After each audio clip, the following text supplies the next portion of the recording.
I don't know what this is at all. So we're gonna look at the worst racing game ever made. It looks fine. I mean, it's pretty accurate. We have the lines on the road. It's a taxi looking thing, kinda. It looks fine, right? From at the beginning. Okay. This is what happens when 10 big companies and the government spend 5 years and $3 million on a game. It's called Driving in Tehran, and here's the rabbit hole that opened beneath it. In Tehran, well, tell me never to go there because I'm already petrified of how you drive. Let's begin. It's 2005 in Iran, and news are breaking out about an upcoming major game release made by the traffic police. The trailers were being showcased on TV, featuring popular actors and characters, which built up massive hype around it. The main goal of the game was to teach traffic laws and promote safe driving. It was made by the traffic police after all, and they contracted a company called SRP to develop it. Sounds like a simple project, but the head of SRP, Dr. Sepi, had much bigger ambitions. He wanted Iran and his company to enter the video game industry big, and he would do that by first making his own game engine, which took over 2 years and $2 million of taxpayer money to develop. Still, it wasn't enough, so he convinced 10 other companies. So I see. They took $2 million of taxpayer money because this is supposed to help people learn how to drive better and safer. Yeah, sure. Sure. To sponsor his game. He raised over $1 million this way and spent the next 3 years making the game. This was the official story and it was looking good. 70 people spent 500,000 hours on the game and recreated one of the Tehran's 22 districts with advanced traffic AI and physics, totaling to over 10,000 lines of code. I'm sure they meant millions. The game would eventually come out with a price tag of $5, which was a lot. Iran is a country where piracy is legal. People were used to buying pirated game discs for $1 or $2, and SRP knew this, so they implemented 2 layers of DRM into the game, with the first one being the government. Dr. Sepi basically threatened people who would attempt to crack the game, saying they'd be dealing with the police, talking about morals and advocating for copyright law while hypocritically using unlicensed FIFA 98 soundtrack in the trailer. On top of that, the game would require an activation code linked to your computer's ID and only accessible through either telephone or their website, which wasn't even up at the time, and the phone line was consistently busy during the launch week. Oh no! The game would eventually be cracked at some point, and here it is. The main menu offers us with 2 paths that lead to 5 different endings, so here's the story. This guy owns a taxi company, with his employees consisting of Sia and Hutan families. The Hutan family are the good guys. They get paid minimum wage to make this guy lots of money. The Sia family, however, is more ambitious. They feel like they're not compensated for years of hard work at the taxi company, so they decide to meet the owner in the countryside and discuss business. It's all going well until Sia decides to shamelessly plug one of the game's sponsors into the conversation, which is his Dark Piss Soda company. Dark Piss Soda Company? Zamzam?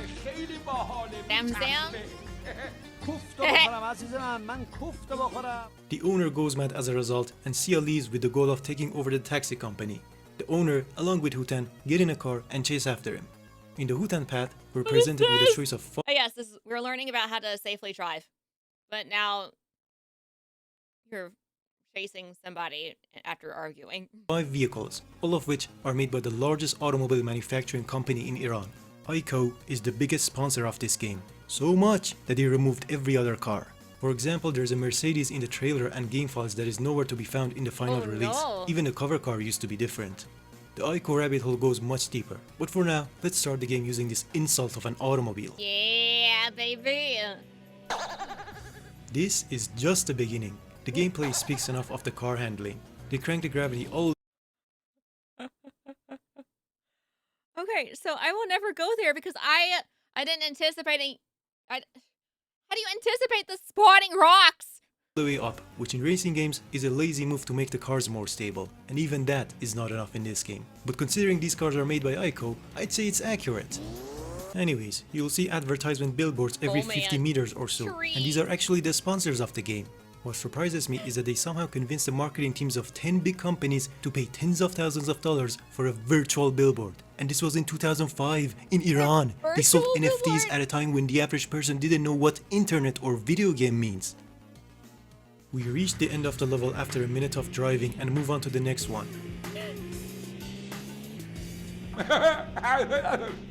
That's Sia. I'm guessing this was intended to be a chase scene, but ended up being something that is gonna chase me through my worst nightmares. Can I get this game?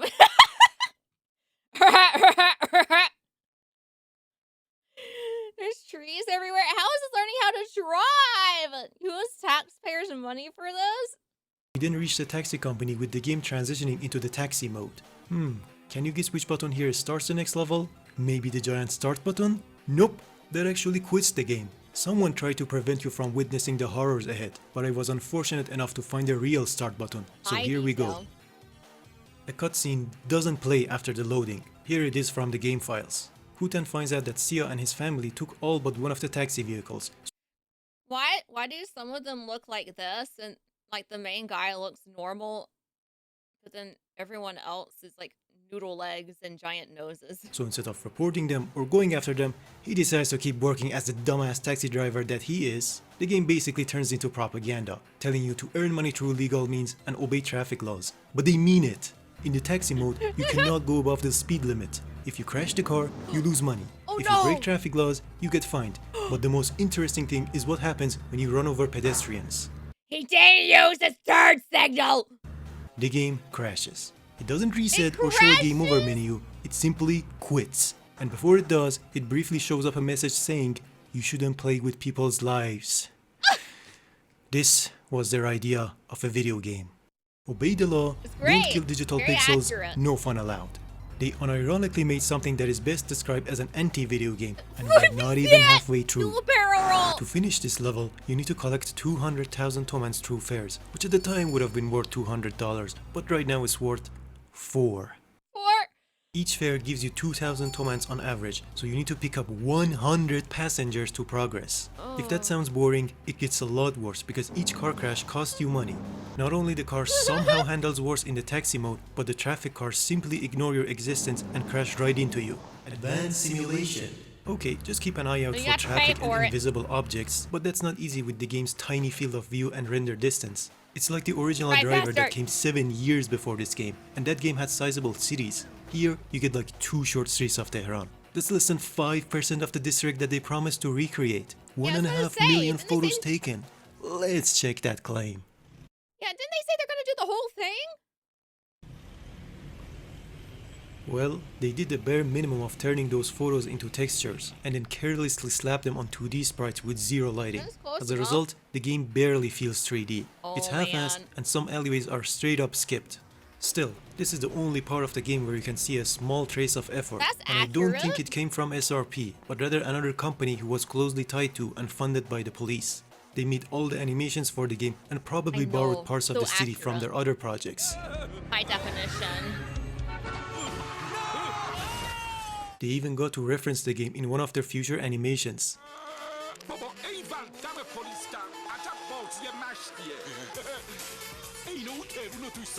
This animation contains unseen footage showcasing police cars that are absent in the final release. There are actually unused voice files related to police chatter, and they are hilariously awful since they didn't have voice actors.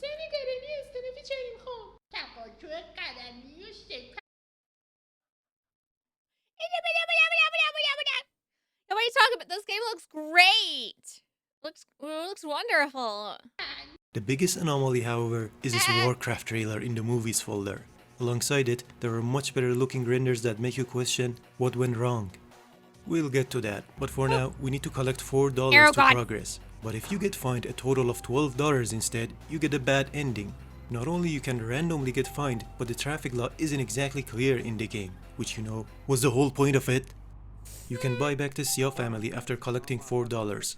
The ending cinematic is just a generic scene with text written on top of it. And what kind of meal is, what are we having here? We have a skillet. We don't have any plates. We just made a fried egg in a skillet.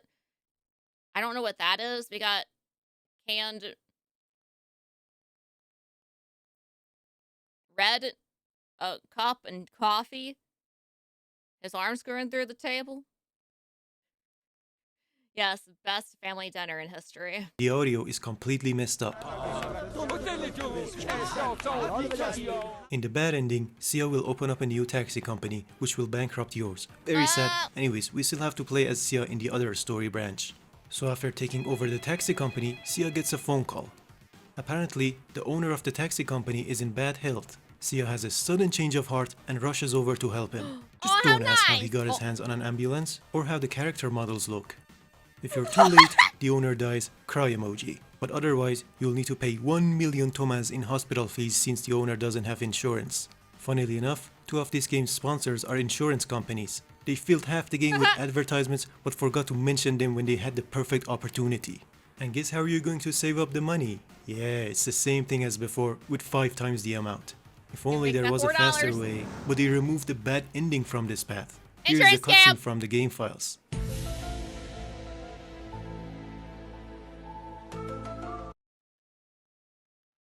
They actually used the music. This company is closed down due to Sia's malversation. If you have any information about Sia, call 0010. Wanted. Not This much man is is known wanted. about this ending other than Sia does something illegal and ends up being wanted by the police. But did you Oh. really think they were going to let you commit crimes in a video game? Even the worst rated scam game in history, Yes, Big Sepi. Rigs, gave you more freedom. Hell, even a cancelled game whose sole purpose was to be as boring as possible ends up being more functioning and entertaining than this $3 million digital abomination. What do you mean? Worse yet, That's it has more physically propaganda accurate. and advertisement than a game made in North Korea. These were the 3 games you would think of when it comes to the worst racing games, but now, Driving in Tehran easily takes that title. This was just the main disc though. The second disc of this game was There's a supposed to be second? about track racing. In most copies, however, Hi, George. this disc was blank and is believed to be lost media now. But Blank? according to forum posts, it was just Scam. a poorly modded version of Need for Speed 4 from for 98. Speed! 5 years of development and all they did was steal another game. They even stole the mod. The national game engine that was supposedly built from the ground up was also a lie.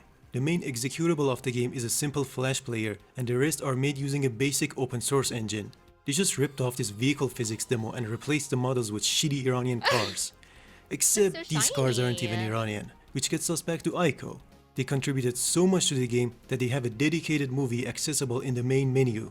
It's They have a basically just a movie? long advertisement showcasing their achievements, but let's look at them, shall we? They started Watch the out by movie. making Hillman arrows in the 60s. Hillman, however, is based in Britain. Now in the 90s, they started manufacturing various models of Peugeot. Peugeot, however, is a French company. For 30 years, they never made a car themselves, but in 2001, they introduced Samand, the national car. Their slogan, which can also be found in the game, was Samand the Iranian car. Whoa, So great was it? slogan. Samand takes Amazing. most of its components from the same old Peugeots. They called it a new car, when in reality it was just a reskin of something they didn't even make themselves. Even to this date, they're pulling the same shit, and it's not cheap. These 30-year-old jalopies Still? go for over $9,000 new, which is roughly 3 years worth of average income if you somehow ignore the rapid inflation. And despite this, the company keeps losing money. How is that possible? The long answer Billion can fill another video, but short answer, people steal money. Cause there's no way that any of those $3 million went towards developing the game. So where did it go? In Dr. Sammy's pockets, of course. But we need more proof. Where are SRP and Dr. Sammy today? Aside from forum discussions, here's every website that has an article about driving in Tehran. The first one is written by Sold. one of the biggest Iranian news publications, and it's entirely false. As usual. They claim the game was translated to 2 other languages and have won an international award in a summit that isn't about video games before the game was even released. Wow, that's There's impressive. also the archived version of SRP's website that 2 awards, not in the game industry, and before it was released. Wow. See, look, this guy knows nothing. This game is the best of the remained century. up until 2008. They claim to have made another game, but I found no evidence of it anywhere else. Same goes for their other projects. It seems like their entire portfolio was built upon lies told by Dr. Sammy, who is even more mysterious. The only surviving information about him are from these 2 websites where he was briefly interviewed and made those bogus claims about the game and its copyright. But this is where the trail ends. Overall, this game was used to embezzle over $3 million I knew it, from large embezzlement. corporations and the government. And to this date, no one knows anything about it. Don't look at me, this was just your average video laughing at bad games. How do you know about it then? But it fell way deeper. More? As it turns out, SRP's address is publicly available, so I thought to pay a visit. It went horribly. At first, the building seemed to be a medical clinic because it had a plaque with doctor names written on it. I took these photos and I was just about to have He's another actually look there? around until the door opened. A guy came outside and asked me if I was looking for someone. I told him I was looking for Mr. Sami but must have gotten the wrong address. He then started asking why I took photos of the building and then called his brother to come down as well. After That's realizing he scary. wasn't about to give up, I turned on my phone's background recorder. He's right. I started taking a video of the building as soon as I entered the alleyway, then came closer to take a photo of the plaque. And they knew all of these. They demanded ID and kept questioning me about the photos, which was Not the weird. police. Even in Iran, it is legal to take photos of public spaces, but they weren't really making sense. And nor was I due to panic, which is I probably mean, I would say I really like the entrance of the place, and I just wanted pictures for my house. why they let me go so easily in Yeah. the end, but not before forcing me to delete the photos I took, which I later recovered anyways. If you want full details, this whole encounter is on my second channel, but let's break down the important points. First, they had me on their CCTV the moment I entered a public alleyway. Why? Second, their response suggests that SRP is still operating in that building, but I didn't dare bring it up again. Yeah, Third, why did they want my photos removed when literally anyone can check out the building from the outside? And finally, they had their names on a plaque beside the door, so I looked them up and yeah, one of them is registered as a general doctor and the other is a dentist. Their reported addresses are outdated, but they used to be just a few buildings away from each other. I also tried calling still SRP's practice? phone number, but it was blocked, which usually only happens if you don't pay the phone bill. So why are a bunch of doctors so paranoid about a random dude taking photos of their building to the point of actively watching their cameras? Shouldn't they be busy with patients in the middle of a working day? Why open up a clinic in such an inaccessible and relatively uncrowded part of central Tehran? Why not update your address? And most importantly, what ties do they have to SRP? you're doing I illegal don't know, this activity. whole thing is not making any sense. It is clear though that something fishy is going on at SRP's address, but I'm not getting paid enough to look into this any further. Yeah, There's just one more loose I end don't left to blame you. address. This guy. Well, That he guy. used to be a very popular TV presenter and is still active to this date. I emailed him asking if he remembers anything, but got no response so far. This digital abomination can now be downloaded from the Internet Archive, but there's a high chance you won't be able to run it on modern systems. Good. In the end, But Driving in Tehran no! managed to scam everyone while still managing to look good to the general public. And 17 years later, another game would follow in its footsteps. Where's the horse? I want to play it. That looks great. In the land of Earthrim. Hello, potion seller. I am going into battle, and I want your strongest potions. My potions are too strong for you, traveler. Potion seller, I am telling you, I need your strongest potions. I'm going into battle. I'm going into battle, and I need your strongest potions. My strongest potions would kill you, traveler. You can't handle my strongest potions. You better go to a seller that sells weaker potions. Potion seller, what do I have to tell you to get your potions? Why won't you trust me with your strongest potions? Potion seller, I need them if I'm going to be successful in battle. My dear traveler, the only way I will sell you my potions is if you use code SPIT at checkout to save 10% off of your purchase. That is the only way. Then it shall be done. I will use code SPIT at checkout to save 10% off of my purchase. Thank you.